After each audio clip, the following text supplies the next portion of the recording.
Arne, thank you very much for talking to us. Let's start on the Arsenal match. So, another big challenge.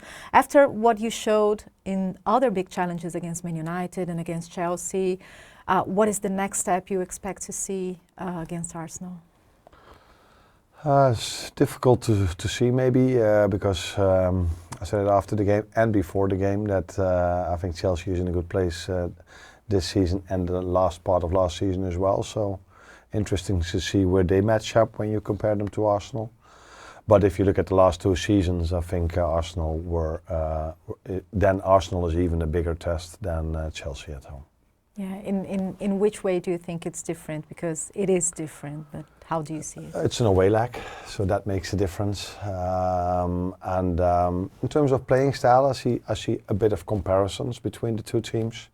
The way they go 9 or 10 times with the fullback inverted.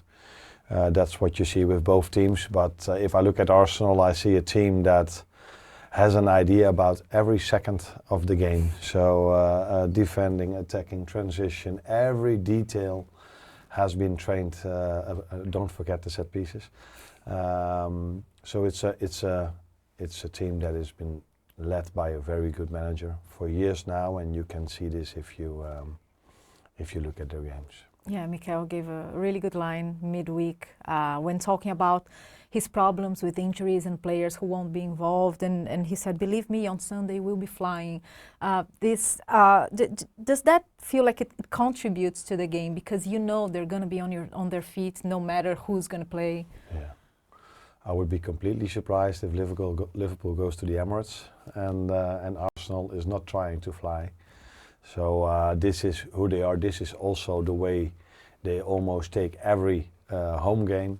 So they always want to have the initiative, they want to have ball possession, they want to press you high. This is what they do in every game. I also saw the game against Shakhtar, where my former colleague Marina Pusic is the head coach of Shakhtar, who had a very good game with Shakhtar. But in general, Arsenal at home is a team that has the ball a lot and dominates the game. So we expect them also to be aggressive. But that's also who we are, so let's see how that works out. And of course, there's a lot of talk about Saliba not playing because of their defensive strength and how things have been working as a pair for them. And you guys have been brilliant defending. So how much attention do you put on the defensive side? Because when you talk about teams who are possession-based, we usually talk about the attacking side, you know? Yeah. I said many times that I took over a team. There was already a lot of good things in it, but it's clear that we've been working now with this team for 3 or 4 months, where in pre-season we missed almost all of our starters.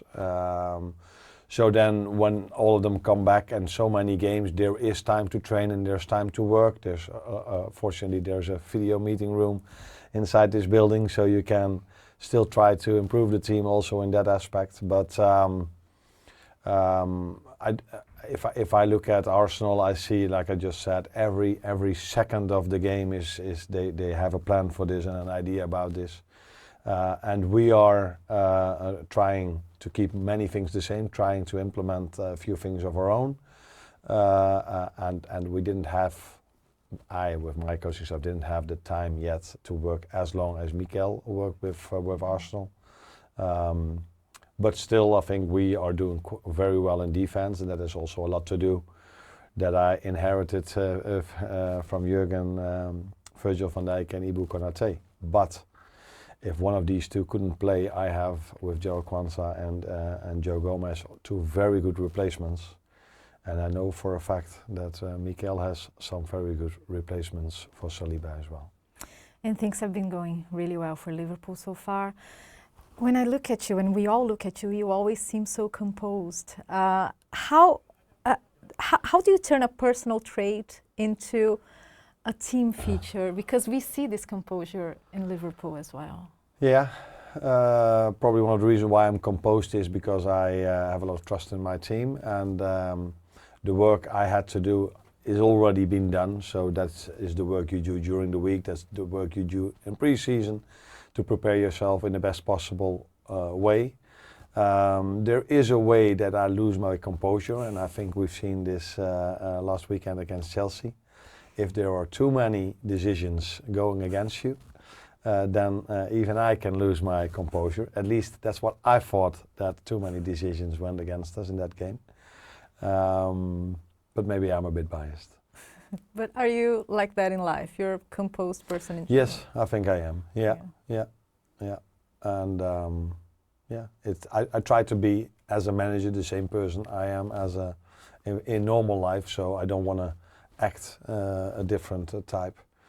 So I think I'm like this in real life as well. And back in the day, you were a number 10. You were a midfielder. Would you suit your playing style? Would you start Arne? My father always says, if you were back when you played and you were the manager yourself, you never would have played. And maybe I have to agree with him. The only thing I say, if I had myself as a manager, probably that manager would have made sure I worked even harder than I did back then. But at the level I am now, I would never have played myself, because I myself say I wasn't that fast, and other people that talk about me say I was really slow. So at this level, it's impossible to play with being not so fast as I was. This is why your dad tells you that. No, my dad always thought that I could work a bit harder than I did, and I think one of the things you see, especially from our midfield, but from all positions, is that they all work very, very hard. They run a lot, and my dad always thought that I could run a bit more than I did. He was a coach in school level, maybe. Am I right? Yeah. So how much did you get inspiration from that, from seeing your dad in that position, even if it's a school coach, you know? Yeah, but he was also a manager at an amateur club, so I think I got the genes, is that the word to use? So I probably got it from him that I wanted to become a manager, and I saw him at nights working a lot and writing down his training sessions, and maybe that inspired me. I don't know. I went off becoming a football player myself. I think that my dad played a big part in that, because he trained a lot with me when I was young, and becoming a manager, it might have to do a bit with him being that he was that as well, but I don't know. But it's true that he was a teacher and a manager. I read it in a few places, but I wanted to hear your definition. What is the Arne Slot pass? Where did you read this? Everywhere. At my former club, I think that's the only place they know about the Arne Slot pass, because it's not something that is known in Holland or in the rest of the world. But at the club I played for the large part of my career, it is the one-touch ball from the right fullback towards me, and then the one-touch ball in the deep towards a winger that tries to go in behind the last line. I saw that pass yesterday from Casemiro at United. Not that he had it from me, because I took it from, I think it was Mark van Bommel who did it for the first time in Holland.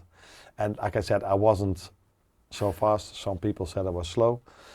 So for me to keep the ball longer than necessary wasn't that smart, because then they would probably take the ball away from me. So I picked that pass because it suited me from other people. So it's not the Arne Slot pass.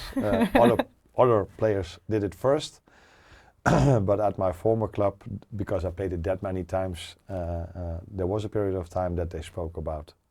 You could try to implement it here. I already did. I already tried, but it hasn't worked out yet. But we've spoken about it a few times already. Yeah. Not about my pass, but about the one-touch ball in the deep. Yeah. You know, it blew my mind when I saw that in your final year as a professional player, you faced a young Virgil van Dijk. What memories do you have of that? Not such a good memory, because people told me that we lost that game, and I do remember that we lost it. I think it was a home game for him.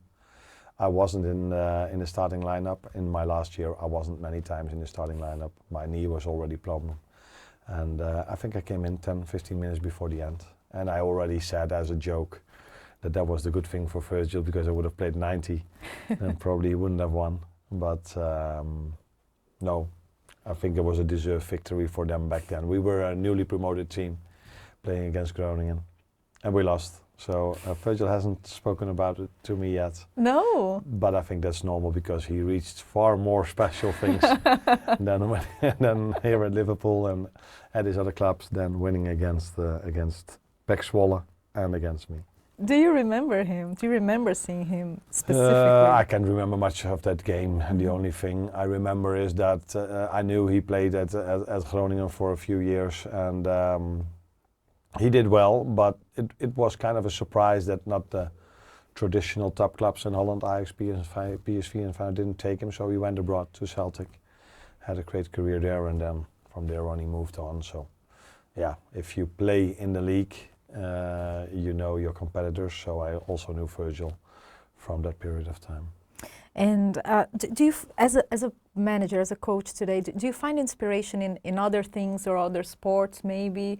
How is your creative process? Yeah.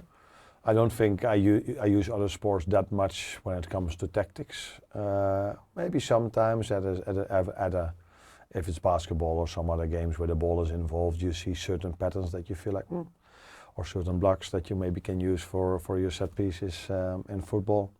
But on the mental side of the game, you can use a lot of other sports, in my opinion, and sometimes you feel you can use it. It also depends on your players. Do they have role models from other sports? So when I was at Alkmaar, one of my former clubs, Tom Brady was a role model for a few players. So then you can use maybe some of his things he did in terms of how mentally strong he was. So sometimes you use it, but not in your tactics, I would say. Mm-hmm. And finally, in these first few months of Premier League, did anything surprise you in any way? I don't think it did. I think when I came here, everybody spoke about with very high regards about the Premier League, about the fans, about the respect between the fans. That is something that did surprise me, maybe because in Holland, the biggest game of the league is Feyenoord against Ajax, and it's impossible to play this with away fans at the moment. And if you look here, if you bring your family to the game, even in an away leg, that's not a problem at all. So that is something that has maybe surprised me, but for the rest, I think it matched my expectations. It's a great league to work in. So many great teams, so many great players, so many great managers, so many great fans as well. Because the atmosphere everywhere we go is great, and I expect it to be special on Sunday as well. Not only from the Arsenal fans, but also from the away fans.